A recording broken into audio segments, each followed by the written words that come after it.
Hai teman-teman yang berbahagia, berjumpa kembali dengan saya Dr. Andri, spesialis kedokteran jiwa dari Rumah Sakit Omni Alam Sutra Tangerang.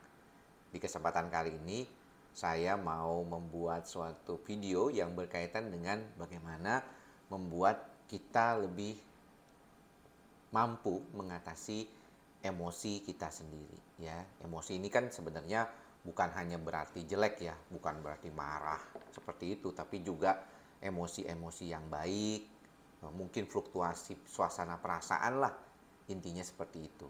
Nah, kalau kita melihat dari berbagai macam hal yang bisa kita baca di internet atau di buku-buku dan dimanapun, itu sebenarnya kadang-kadang memberikan saran praktis kepada teman-teman bagaimana cara mengatur emosi.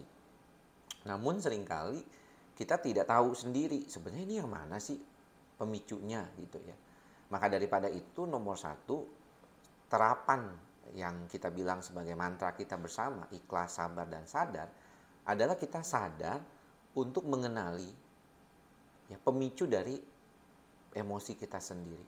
Jadi kalau kita bahagia, emosi kita itu pemicunya apa? Kalau kita sedih, kalau kita marah, itu apa pemicunya? Jadi kita bisa tahu gitu bahwa oh iya ya kalau saya mengalami suatu kesedihan itu biasanya pemicunya tuh ini gitu. Kalau saya bahagia, saya bisanya dari sini, dari sini, dari sini. Jadi selalu kita mempunyai kesadaran secara menyeluruh terhadap apa yang kita rasakan sehari-hari. Ini penting ya, teman-teman ya. Yang kedua adalah apa yang paling penting, bagaimana perilaku atau sesuatu keadaan atau pemicu yang bisa membuat kita teralihkan perhatian kita. Contohnya gini, ketika teman-teman sedang melakukan pekerjaan atau melakukan sesuatu gitu ya, maka mungkin teman-teman tuh akan bisa fokus pada hal tersebut. Namun seringkali kalau terima telepon dari orang lain atau dari keluarga gitu ya, dan telepon itu membuat teman-teman merasakan ada sesuatu yang mengagetkan atau berita-berita yang tidak baik gitu ya, maka perlu diketahui bahwa kalau misalnya demikian, maka kita kalau bekerja kalau bisa jangan dekat-dekat atau tidak memeriksa atau telepon. Sama juga kayak pasien psikosomatik yang suka cari-cari terus informasi di internet ya, googling penyakit segala macam, itu malah kurang bagus sebenarnya. Dan itu malah bisa membuat teman-teman mengalami suatu kecemasan ya yang terus-menerus menurut saya, yang malah bisa membuat teman-teman mengalami kesulitan untuk mengatasi kecemasan itu sendiri karena terus ditambah, baca lagi. Nah, kadang-kadang yang kita perlu perhatikan, konsep dalam emosi itu memang lebih bagaimana kita sadar. Makanya mantra kita ikhlas, sabar, dan sadar itu lebih dominan pada sadarnya ketika kita berbicara tentang emosi. Yang perlu kita perhatikan adalah sebenarnya emosi ini munculnya dari mana. Ya, kalau dia datang, kita tidak perlu sampai terlalu judgmental ya terkait dengan kondisi ini. Tapi juga jangan sampai kita berasa sepertinya seolah-olah menafikan itu gitu. Jadi emosi itu kita kenali. Kita ini misalnya harus mengakui, kita harus menyadari apa adanya bahwa kita ini memang adalah orang yang punya kecenderungan seperti ini gitu. Jadi itu penting tuh dipahami. Supaya kita jadi nggak bingung ketika aduh kenapa ya saya ini mengalami suatu perubahan proses, saya nggak tahu nih kenapa saya bisa kesel begini gitu ya. Jadi kalau orang yang bisa ngomong begitu berarti dia tidak tahu. Banyak pasien-pasien cemas itu ataupun pasien psikosomatik tuh berasa mereka tuh tidak memahami ketika ada situasi yang membuat mereka tuh seperti kesulitan gitu untuk menghadapi hal-hal seperti ini. Maka daripada itu penting untuk diketahui oleh teman-teman juga bagaimana cara meregulasi emosi itu. Tapi tahu dari mana, itu yang penting. Ya, harus perhatikan.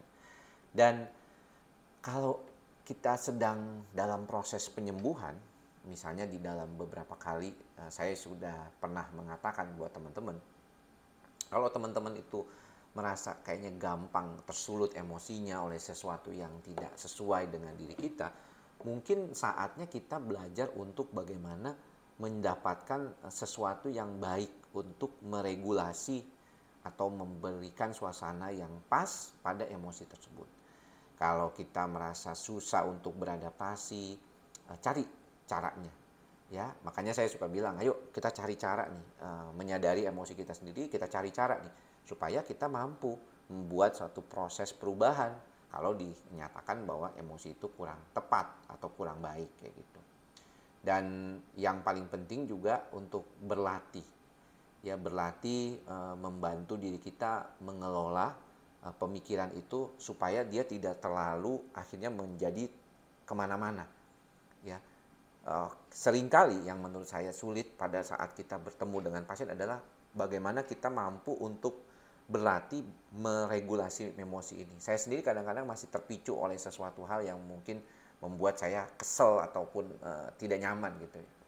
Bisa saja postingan di media sosial atau ketika kita bersaut-sautan dengan teman-teman di media sosial, oh kok begitu ya. Nah itu kita sadari tuh, oh iya ya, berarti kalau begini saya tuh nggak suka kalau misalnya ditentang gitu.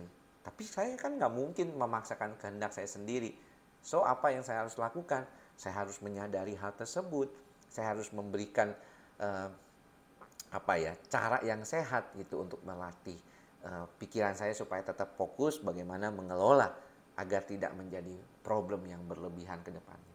Nah itu teman-teman yang mungkin bisa dilatih di dalam kehidupan kita sehari-hari dengan mantra kita bersama ikhlas sabar sadar yang sebenarnya banyak banget manifestasinya. Nanti kita akan bahas satu-satu supaya teman-teman makin sering berlatih. Pokoknya ingat, sadar adalah kemampuan dari diri kita untuk menyadari emosi kita dan tahu apa yang perlu dilakukan untuk mengatasi hal tersebut. Ya, oke teman-teman ya. Mudah-mudahan apa yang saya bagi kali ini bermanfaat. Jangan lupa mantra kita bersama, ikhlas, sabar, dan sadar. Semoga semua makhluk berbahagia. Sampai bertemu lagi di lain kesempatan. Salam sehat jiwa. Bye-bye.